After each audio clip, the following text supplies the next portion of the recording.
Well, welcome along to the opening game of the Subway Women's League Cup. This is a Group B game today. A match that could provide a great boost for Liverpool, whose start of the season has not been particularly vintage, and perhaps a chance for a few in this Sunderland squad to impress Mel Ray enough to be part of what has been an exceptional start for Sunderland women so far this season. We will take a moment for Matt Beard, a manager and a man who will be sorely missed. A man whose legacy is hard to put into words, the trophies he left Liverpool with, the clubs he managed, the outpouring of love and sadness that will have been given since his passing. Women's football in this country undoubtedly shaped by him, helped to grow by him, and now sits in this new exciting era with a great deal of thanks to him. Matt Beard has left behind an entire sport that comes, for those who play in it or support it, in a far better place than he found it. He leaves a family and friends who loved him greatly. He leaves a sport that he will forever remain a titan in.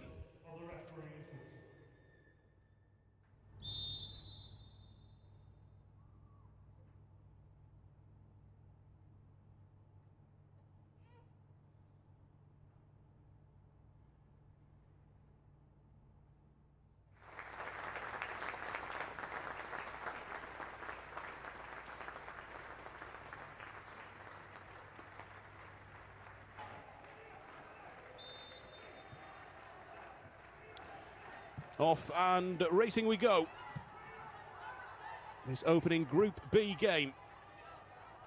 Strong nod early doors, and Liverpool will be desperate to try and get a hold of this game. Woodham's ball into a decent one, headed away well. Edge of the penalty area with Nagano. Back into a dangerous area, and already Liverpool lead. It is a beautiful plop cross from Nagano.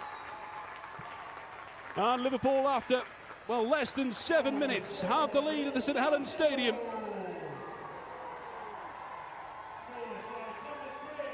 A kiss to the sky as well. Gemma Evans, the goal scorer. Fenton. Ball into an interesting one, but read well by Rafaela Bograffa. High ball in once more towards Clark, who nods it down, and this time Demi Lambourne can get a hold of it. Sunderland will take heart that they've been able at times to put pressure on, and have done again here. It's Dunbar, big chance for Nia Dunbar, brilliant first touch, excellent second, and it's well saved by Bograffa low. It'll be Fenton though to play it in toward the back post. Bograffa will get to it, it's a decent punch as well. Here's Bjorta Olsen, just pops it up and just a little bit too high for Kapoc. Not convincingly cleared, but good enough for now for Sunderland. She's claimed, Mel Ray, that this is the strongest squad she's had here. And of course, she has been in and around the club for almost 2 decades now. In comes the free kick towards the edge of the 6-yard box, and defended well. Evie Rabjohn getting ahead to it. Here comes another corner here for Liverpool. Edge of the 6-yard box, Clark's at it, and it's in the back of the net. 2-0 Liverpool after 21 minutes. And it's 2 centre-backs who get the goals.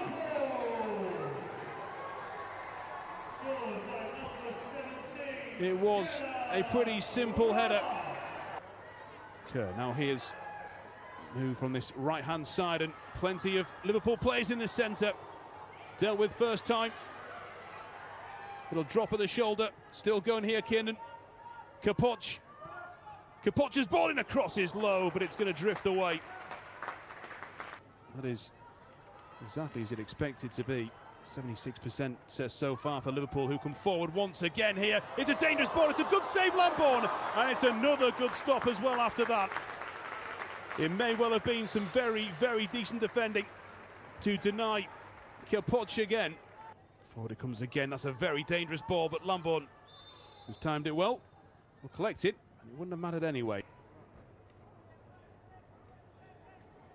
Well, he'll be very, very content with what he's seen so far, I think.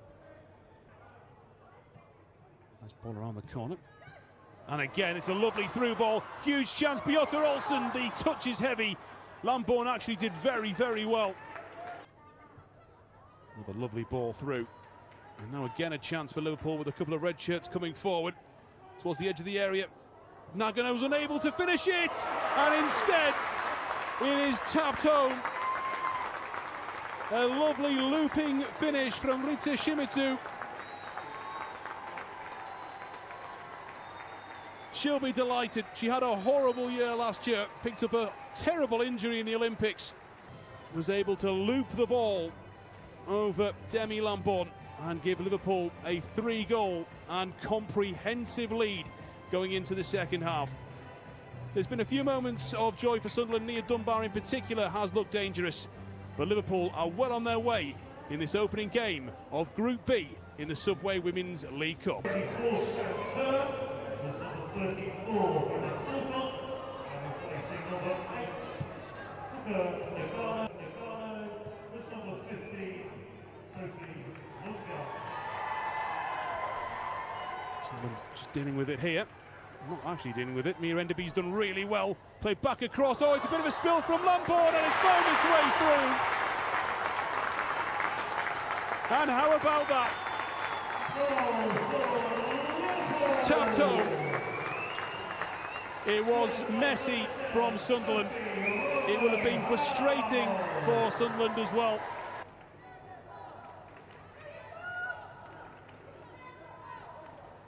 In comes this Liverpool corner. Clark again, and then flicked home. Once more by Sophie Howe. It's a brace for her. It's a 5th for Liverpool. And yet again, Jenna Clark is instrumental. And that is it. In what has been such an emotionally turbulent time for Liverpool over the last few days. The players arrived focused, they arrived ready, always and they nice arrived to win. incredible. Tonight felt like it was about a little bit more than just the result. Yeah, absolutely. I think it's been a real roller coaster of emotions over the last few days, to be honest. I mean, Matt meant a lot to so many people. I was really fond of him, played with his brother professionally, so yeah, I think it's really rocked a lot of people, and it's so difficult for the group, you know, of players today to go out and play, you know, so soon after it happening. But I think, you know, that performance tonight was very good. It spoke volumes. I said to the girls afterwards that, you know, Matt would have been really proud of that. As you say, it's been an incredibly sad week. You had some good battles with Matt on the touchline down the years too, and the game at the weekend being called off perhaps just signifies how much of an impact he had on this football club. How difficult has that been to navigate, both for you and the players this week? Yeah, well, it's an individual thing, isn't it? I think that everyone feels different. Everyone would have had, you know, certain relationships with Matt. You know, as an example, Fiske would have played, you know, under him twice, same as Leanne.